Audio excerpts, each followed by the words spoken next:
Today is December 23rd, 2018. Today I wanted to talk about the Seven-Day Adventist study and why it's such a valuable source of information when trying to determine the health outcomes resulting from various dietary eating patterns.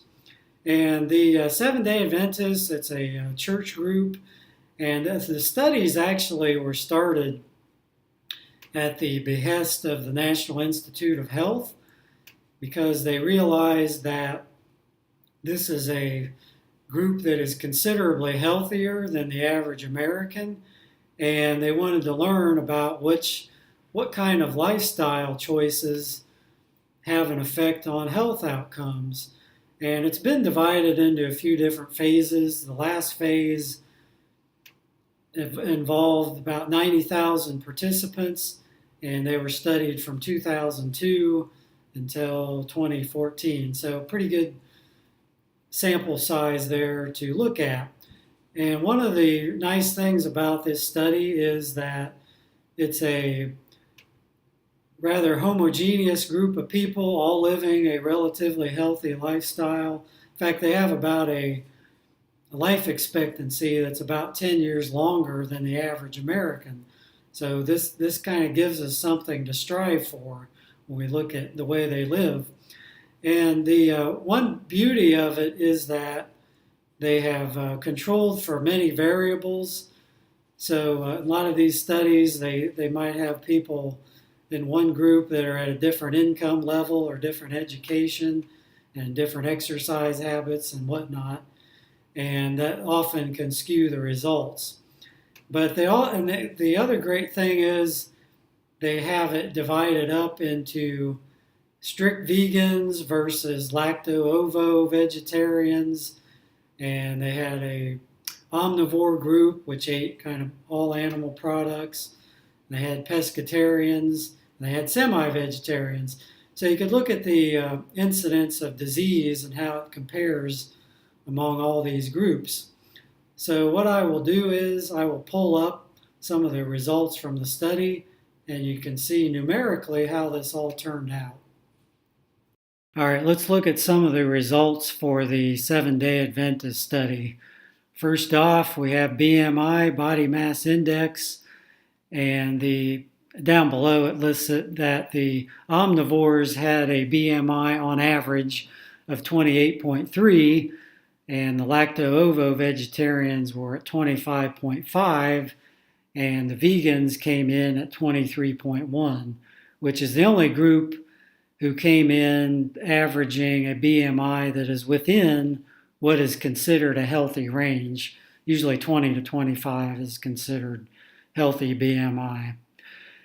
They also looked at hypertension, and what this means here is that the lacto-ovo vegetarians compared to the omnivores who ate meat and dairy and whatever kind of animal products, the lacto-ovo vegetarians only had 45% of the risk of developing hypertension as the omnivores. So more than a 1/2 reduction in hypertension risk.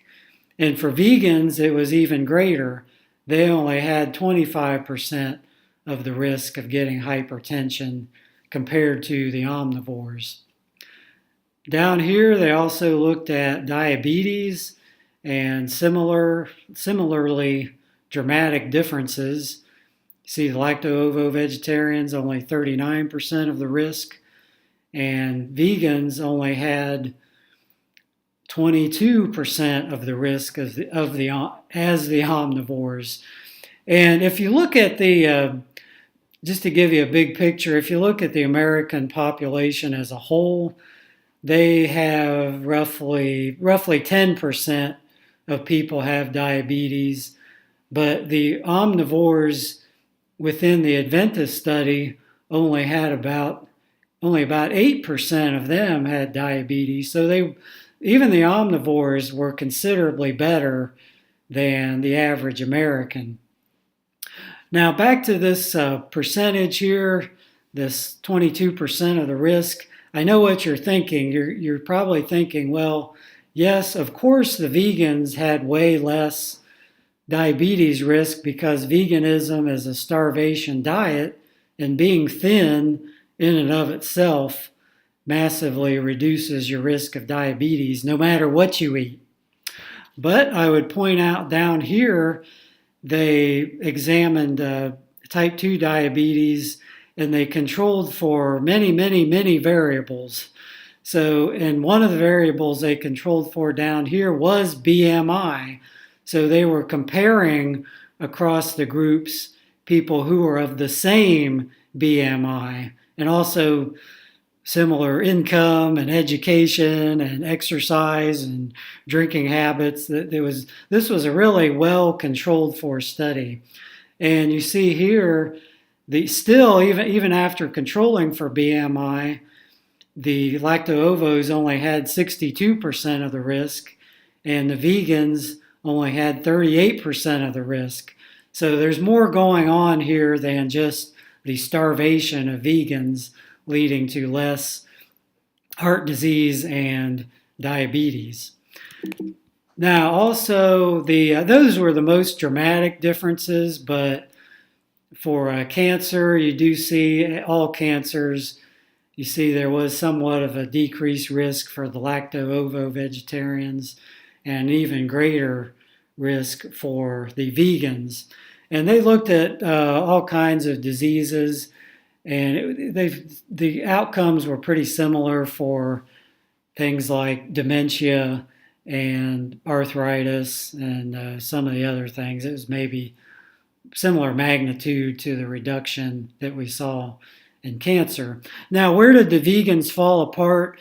The only area where they suffered was as far as bone fractures go. There was a significant vegans had significantly higher bone fracture, maybe 30%. However, I would point out that when they just looked at vegans who ate a good amount of leafy greens and got at least half of the RDA of calcium in their diet, there was no difference in bone fracture. So done right, you don't have to subject yourself to increased risk of bone fracture either. Plus you get all these other benefits. Hope this has helped, and we'll talk to you next time.